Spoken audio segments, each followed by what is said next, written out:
देव विभो तव सुप्रभातम्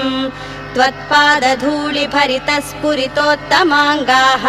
स्वर्गापवर्गनिरपेक्ष निजान्तरङ्गाः कल्पागमाकलनयाकुलतां लभन्ते श्रीपाशहस्तदेव विभो तव सुप्रभातम् भास्वानुदेति विकचानि सरोरुहाणि सम्पूरयन्ति निनदैः ककुबो विहङ्गाः श्रीवैष्णवा सततमर्थितमङ्गलास्ते धामाश्रयन्ति सङ्कष्टहर देवा तव सुप्रभातम् ब्रह्मादयः सुरवरास्य महर्षयस्ते